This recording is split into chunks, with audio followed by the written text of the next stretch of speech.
Hello guys and welcome to Road to London. We're actually up to the 30th episode.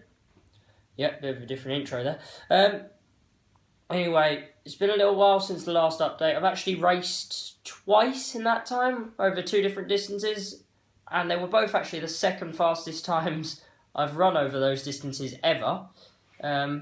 First off, after the PB I told you about in the last episode, I actually raced again in over the 1500 on the Wednesday. I was going to update you straight after that, but it just made more sense because of the way my schedule was to actually run both races and then tell you about both of them.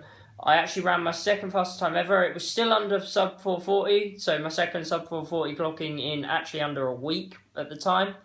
I ran 4:38, so that's, it's not brilliantly spectacular, like I'm not setting the world alight, but that was actually pretty good after 4 days recovery from actually setting my PB. So, I've showed I can be consistent. I've showed that to selectors, hopefully.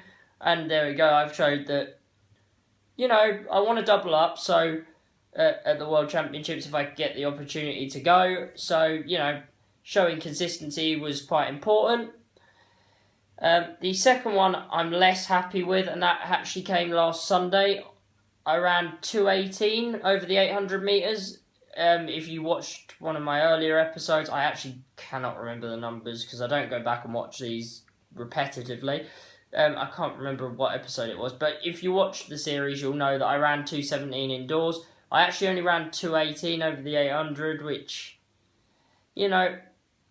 isn't brilliant because I should be faster outdoors, but we changed in the build up to that race. We've actually changed my schedule because I wasn't racing this weekend, and now I actually am. I'm racing my club's league match in Kings Lynn, so I'm going to go over the 800 metres one more time before the deadline. This isn't IPC verified, so it won't count officially, but I think British Athletics will look on it favourably if I was to run where I'm aiming, which I'm not going to actually reveal where that is because just in case I don't get there or whatever happens, but I have a target time in mind and my coach has one in mind, which is the same thing, and we will be trying to improve on from there.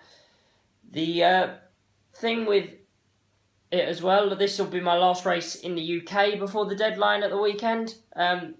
My final race before the deadline is actually an IPC Grand Prix. I think they're called Para Athletics Grand Prix now, but former IPC Grand Prix or whatever, and that's in Paris on the 31st of May, I think I'm running.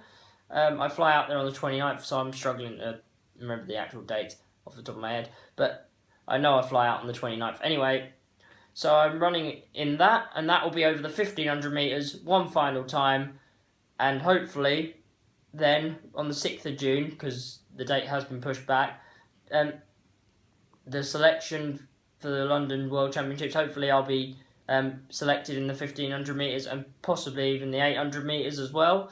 So hopefully, Paris will be a good opportunity to test myself against world level athletes because it's something I haven't actually done.